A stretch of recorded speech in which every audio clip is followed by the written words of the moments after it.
20-ലധികം പേരുടെ ജീവനെടുത്ത മഹാമാരിയുടെ ഞെട്ടൽ മാറും മുൻപാണ് പുതിയ ന്യൂനമർദ്ദത്തെക്കുറിച്ചുള്ള മുന്നറിയിപ്പ്.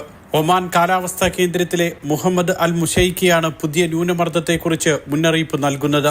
ഏപ്രിൽ 24-25 തീയതികളിലാകും മഴയെത്തുകയെന്നാണ് പ്രവചനം.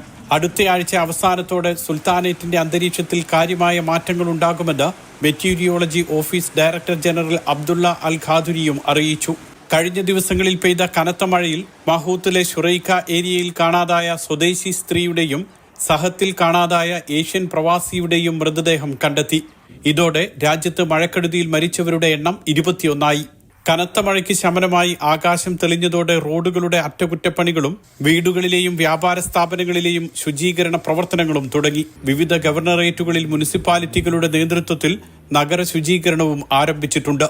വിവിധ ഇടങ്ങളിൽ കാണാതായവർക്കു വേണ്ടിയുള്ള തെരച്ചിൽ പുരോഗമിക്കുകയാണ്. Civil defence and ambulance authority, royal Oman police എന്നിവരും സന്നദ്ധ പ്രവർത്തകരും ചേർന്നാണ് തെരച്ചിൽ നടത്തുന്നത്. പ്രളയബാധിത സ്ഥലങ്ങളിൽ നിന്നും ഒഴിപ്പിച്ചവരെ താമസ കേന്ദ്രങ്ങളിലേക്ക് തിരിച്ചെത്തിച്ചു.